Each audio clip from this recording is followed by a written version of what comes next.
So let's talk a little bit more, I guess, just before we go, about the topic for next week, and where do you think that the next step is that we will be looking at in suffering? Right, we're going to be taking a look at some of the evidence for the resurrection, because of course, a lot of people will think, that, we just have to depend on the apostolic testimony. Well, we do.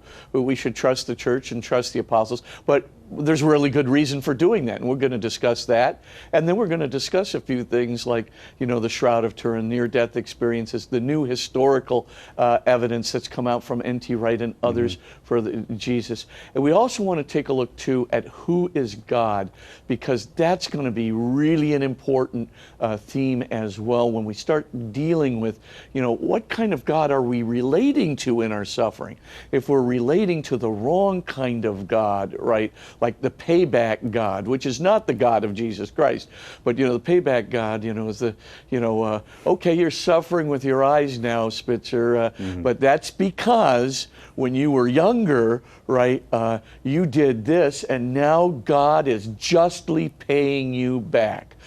So we got to kind of deal with some of these false views of God, because if we have a false view of God in us, and we're trying to, deal with Him in our suffering, that's really going to hurt, and the same thing holds true with God wants you to suffer, and of course, don't pray for the alleviation of your suffering. Don't pray for salvation for yourself or others through yourself. Look at Jesus. He says, Father, if it be your will, then let this cup pass from me. But if not, then thy will be done, right? Thy loving will be done. So the idea then is we got to take a look at some of these false views of God, false views of prayer, and sort of contend with that.